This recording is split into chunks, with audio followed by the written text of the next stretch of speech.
म अन्तिम उत्तरको खोजीमा छु तिम्रो। अझै पनि म तिम्रो प्रतीक्षामा छु। नहौ पनि कसरी। बारम्बार मनबाट र दिलबाट टुटेको यो प्रेम, अनि बारम्बार मुटु भक्कानिने गरी छेडेको यो बाण।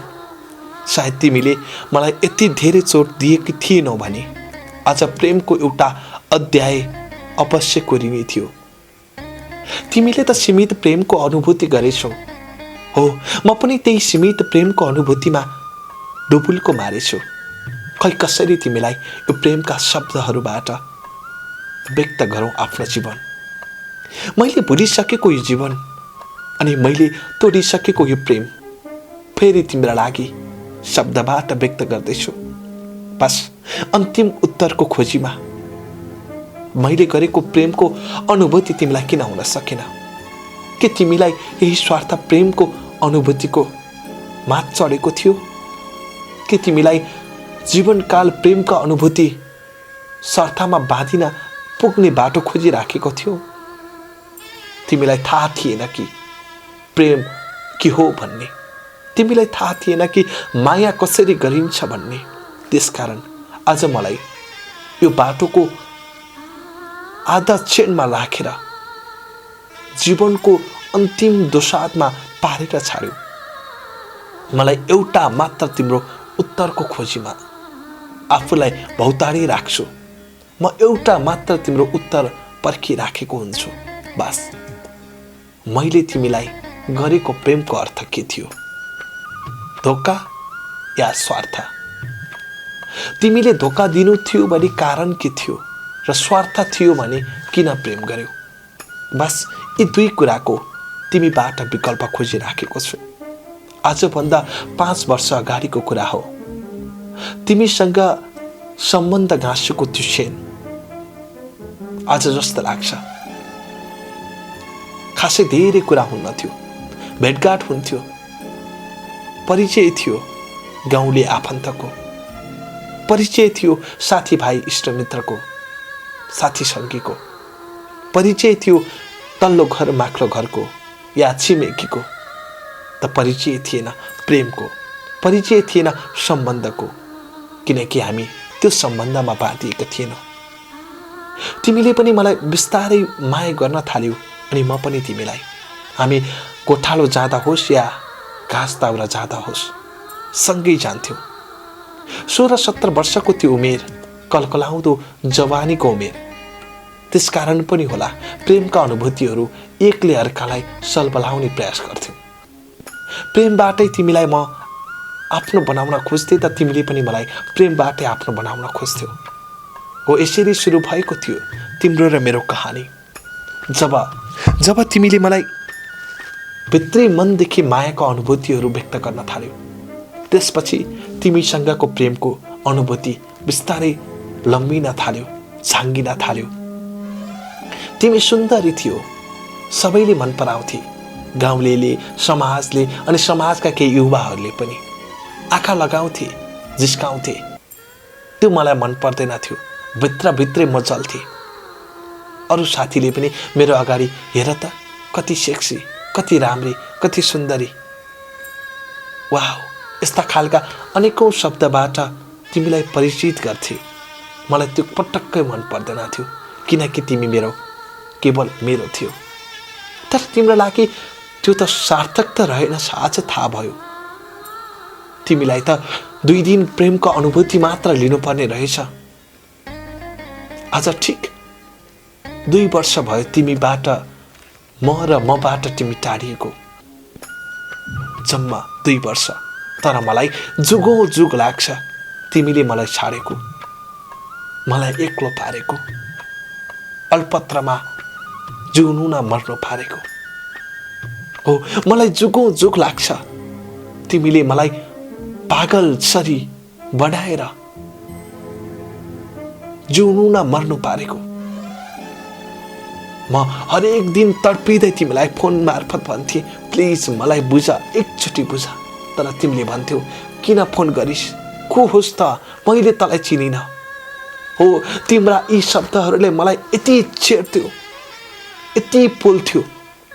अरे तिमीले 3 वर्षसम्म मसँग बिताएको त्यो क्षण जाबो 1 मिनेटमा भुल्यौ। 2 कौडीको पुरुषसँग नजिक भएर सोच त, तिमीलाई त्यही पैसा नजिक थियो भने यो गरिबलाई प्रेमको अनुभूति किन दिलायो? तिमीलाई थाहा छ, तिम्रो कारण मेरो मात्र होइन, मेरो सारा परिवारको जीवन अन्योलतामा छ। केही गरी म मरे भने मेरो बाबा आमा अनि मेरो परिवारले कति दुःख पाउनेछ। बाबा आमाको लागि त म कमाउने छोरो हुन्थे नि, तर आज ममा आँट छैन, जागर छैन, हिम्मत छैन। जब अलिकति तल पुग्छु, तिमीलाई देख्छु अनि मन भक्कानिन्छ। तिमीलाई हेर्छु, आँखा तर्छु, झन् मन भक्कानिन्छ। तिम्रो वरिपरि रमाउन खोज्छु, तिमीले मलाई वरिपरि हुनै दिनु, झन् मन भक्कानिन्छ।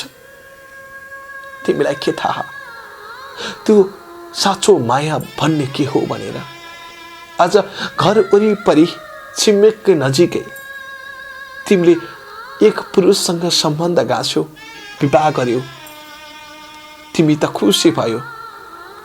तिमीलाई थाहा छ, तिमीले सिउँदो रङ्गाउँदाको दिन मेरो हातमा विष थियो, मेरो मुखमा विष थियो। अस्पतालको सहायता मैले या मेरो परिवारले लिएको थिएन भने म सबैभन्दा कायर थिएँ त्यो बेला, र म सबैभन्दा कायर रहन्थेँ, नामर्द हुन्थेँ। बाबाले त मलाई पिट्दै भन्नुभयो, त नामर्द छोरो होस्, त जस्तो छोरा जन्मिनु भन्दा त मर्नु नै ठिक। पेटमै किन तुइनस् भन्दै आमाले मलाई पिट्नुहुन्थ्यो, बाबाले मलाई पिट्नुहुन्थ्यो। अरे म यता विषको दलदलमा आफूलाई फसाइराखेको थिएँ, यता बाबा आमाको गाली र पिटाइ सहिराखेको थिएँ। उता तिम्रो अनमिदै गरेको विवाह कति ठुलो निर्णय गर्यौ तिमीले, जम्मा 1 दिनमा। बस 1 दिनमा तिम्रो त्यो ठुलो निर्णय थियो, तर मेरो जीवनको अन्तिम क्षण थियो। बाबा आमाले अस्पतालमा लगेर मलाई बचाउनु त भयो, तर म जस्तो लास बाँचेर के काम? बाँच्दा पनि तिम्रै याद, मर्न खोज्दा पनि तिम्रै याद, तडपिँदा नि तिम्रै याद, छटपटाउँदा नि तिम्रै याद। आखिर कसरी जिउने म यो जीवन भन्न तिमी आफै। म जीवन जिउनका लागि तिमीलाई सहारा बनाउन खोज्छु, त तिमी मेरो जीवनको एउटा आहारा बनिदियो। म बाँच्नका लागि अनेकौं बाटोहरू खोज्छु, त तिमी मेरा सबै बाटो पुरिदिन्छौ। बस एउटै मात्र तिमीलाई प्रश्न, आखिर किन मलाई छाड्यौ? छाड्नुभन्दा अगाडि किन मलाई अन्तिममा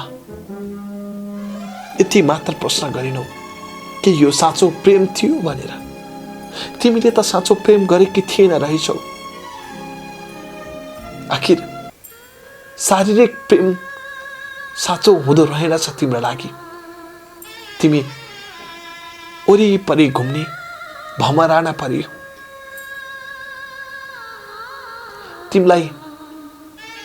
तिमी वरिपरि घुम्ने भमराको आहारा पर्यो, फुल्न पर्यो। तिमी फुल्दै गरेको फुल्न पर्यो, वरिपरि घुम्ने भमराको आहारा नपर्यो। तिमीलाई के थाहा, त्यो प्रेम गर्ने भमरा अरूले तिमीलाई नचुसोस् भन्ने त म चाहन्थे नि, तर तिमी त वरिपरि अरू घुम्योस् र चुसोस्, मेरा रसहरू सबैले लियोस् ताकि उसको आहारा बनौँ। बस तिम्रो त्यो चाहना थियो। मेरो चाहना त्यो थिएन तिमीसँग जीवन बिताउने र तिमीसँगै जीवन यापन गर्ने। हो, यही दिन जब नयाँ वर्ष मेरो जीवनमा बदलिन्छ, जब नयाँ वर्षका शब्दहरू मेरो मनस्पटलमा बदलिन्छ या आउँछ, त्यो दिन मेरो जीवनको सबैभन्दा घातक दिन लाग्छ। तिमीले सिउँदो रङ्ग्याएको दिन अनि मैले विष पिएको दिन हो यही दिन। किन आउँछ बारम्बार यो वैशाख 1 गते? मेरो काल बनेर किन मर्न मन लाग्छ पटक पटक यही वैशाख 1 गते।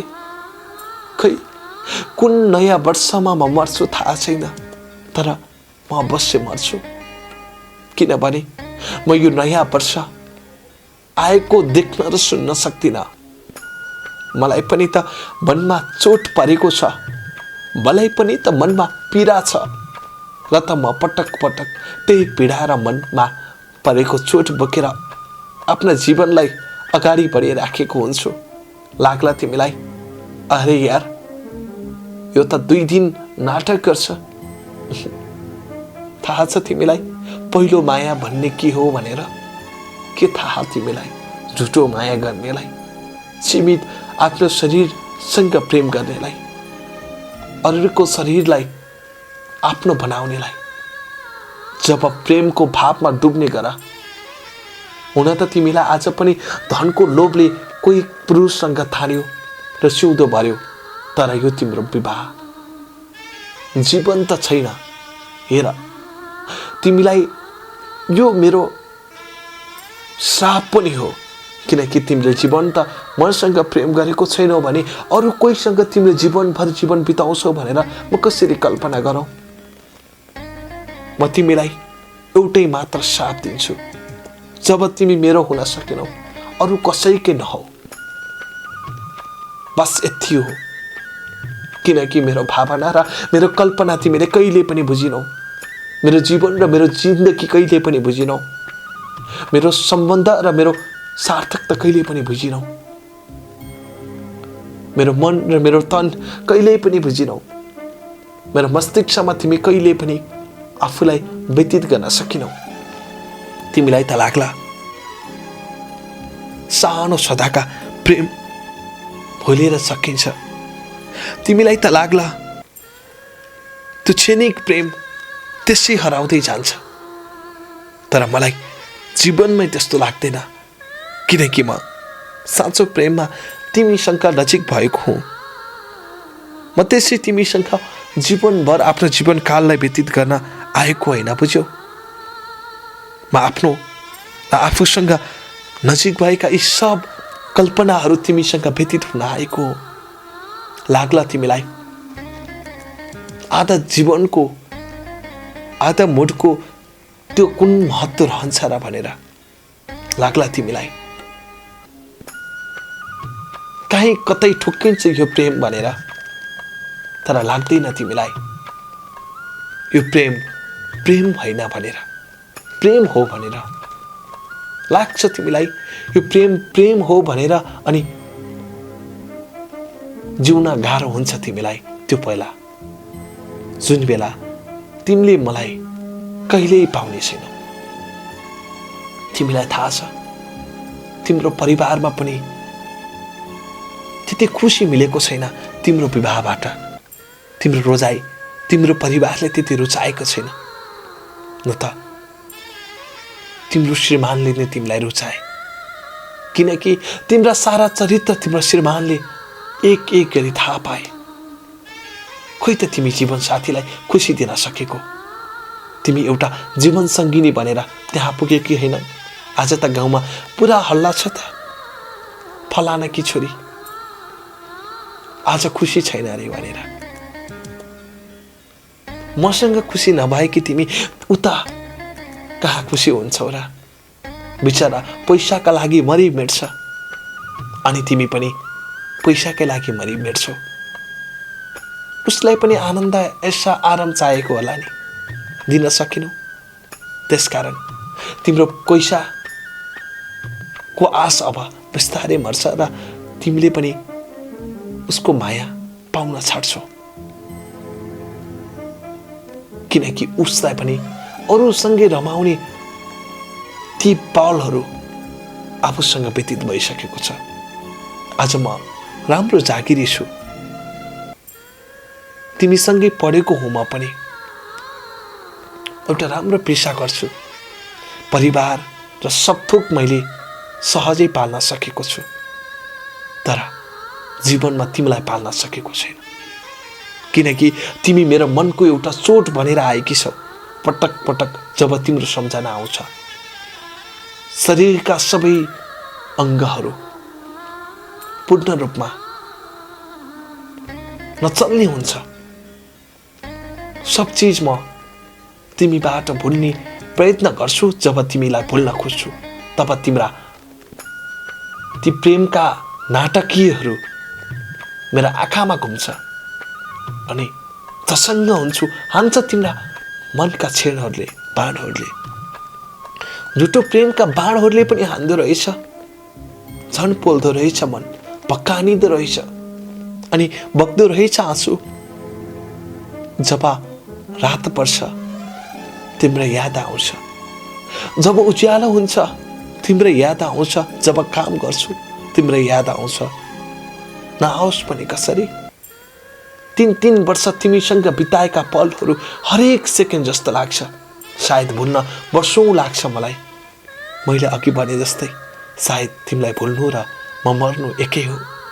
तिमीले पठाएका प्रेम पत्रहरू आज पनि सीमित छ। लेखेकी थियौ नि त्यो तेस्रो प्रेम पत्रमा, तिमी र म सयौं जुनीसँगै बाँच्ने मर्ने कसम खानी। त्यो एउटा अठोट लिनुपर्छ, कुनै एउटा मन्दिरमा गएर भाग्नुपर्छ है कालै भनेको। तिमीलाई के थाहा त्यो तिम्रो बाचा त्यो प्रेम पत्रमा सीमित छ भन्ने मात्र तिमीलाई थाहा होला। सायद भुलेकी छैनौ होला त्यही नजिकैको मन्दिरमा गएर तिमीले र मैले खाएको बाचा कसम सयौं जुनीसँगै जिउने। तिमीले त अहिले यसो भन्यौ भने भाँडाकुटी खेलेको हो मैले भन्छौ, किनभने त्यो तिम्रो लागि भाँडाकुटी थियो त मेरो लागि साँचो प्रेम थियो। फेरि त्यही सम्झना र स्मरण पटक पटक आउँछ मनमा। संसारका सब चिज मैले भुल्न सकेको छु तर तिम्रो याद भुल्न सकेको छैन। सायद लाग्ला तिमीलाई यी चिजहरू र यी भावहरू ख्याल र कुनै एउटा भाँडाकुटी खेलिराखेको अनुभवमा। किन नलागोस् तिमीलाई? तिमी त एक असल प्रेमिका बन्न पनि लायक छैनौ र असल साथीत्वको रूपमा पनि तिमीलाई स्वीकार्न लायक छैनौ। आज तिम्रो मनमा यस्ता भावहरू पनि उब्जियो होला। सायद त्योसँग केही समय सँगै बिताउन पाए केही हुन्थ्यो कि। किन नउब्जियोस् त तिम्रो मनमा भाव? तिमीलाई धन सम्पत्ति त भयो तर प्रेम भएन नि त। किनकि तिम्रा विगत र वर्तमान सबै तिम्रा श्रीमानले थाहा पाइसकेका छन्। थाहा नपाउन् पनि कसरी? तिमी यतिसम्म चरित्र त्यागेर हिँड्यौ, एउटा सिउँदोको महत्त्व भुलेर हिँड्यौ, श्रीमानको अर्थ भुलेर हिँड्यौ र जीवनको अर्थ पनि गुमाएर हिँड्यौ। न त हामीलाई साथीत्वको अनुभव दिलाउन चाह्यौ, न त आफूलाई श्रीमतीको अनुभव श्रीमान समक्ष दिलाउन चाह्यौ। चाह्यौ त एउटा स्वार्थी भावनाको शब्दहरू व्यतीत गर्न चाह्यौ। अझ आफैलाई धिक्कार लाग्छ त्यो प्रेमिका जुन प्रेमिका सबैको साझा प्रेमिका भयो। आज आफैलाई धिक्कार लाग्छ त्यो प्रेमिका जुन प्रेमिका सबैको प्यारी प्रेमिका भयो। प्रेमिका त एकको प्यारी हुनुपर्छ, सबैको प्यारी त कुनै एउटा चलचित्रको पात्र या कथाको नायक नायिका हुनुपर्छ। न तिमी कुनै चलचित्रको एक पात्र या कथाको नायक नायिका, न कुनै जीवनको एउटा सार्थक प्रेमिका। तिमी साझा प्रेमिका। धिक्कार छ तिमीलाई अनि तिम्रो जीवनलाई अनि मेरो धोकाको प्रायश्चित नगर्ने तिम्रो मनलाई।